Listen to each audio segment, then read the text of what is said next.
वादळी वाऱ्यासह पावसाचा पिकांना फटका। बीडमध्ये शेतातील कांद्यांची नासाडी तर आंबा, केळी, डाळिंबाच्या बागा जमीनदोस्त। पुण्यात जोरदार पावसाची हजेरी। मगरपट्टा भागात 54 मिलीमीटर पाऊस तर एनडीएमध्ये 103 मिलीमीटर पावसाची नोंद। पुढील काही दिवस राज्यात मान्सूनपूर्व पावसाचा इशारा। मुंबई, ठाण्यात येलो तर पुणे आणि कोकणाला ऑरेंज अलर्ट। अचानक आलेल्या पावसामुळे नवी मुंबई एपीएमसी मार्केटमधील भाज्यांचं नुकसान। खराब झालेल्या भाज्या फेकून देण्याची वेळ। समुद्रात कमी दाबाचा पट्टा निर्माण। कोकणातील मासेमारी बंद करण्याचा निर्णय। मासेमारी ठप्प झाल्यानं मच्छीमार चिंतेत।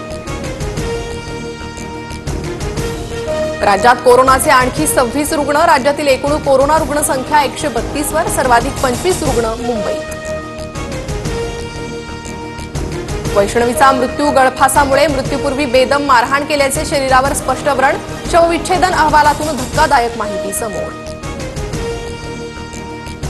वैष्णवी हगवणेच्या बाळाचा ताबा वैष्णवीच्या आई-वडिलांकडे जाणार। निलेश चव्हाणांनी बाळ हगवणे कुटुंबियाकडे सुपूर्द केल्याची माहिती।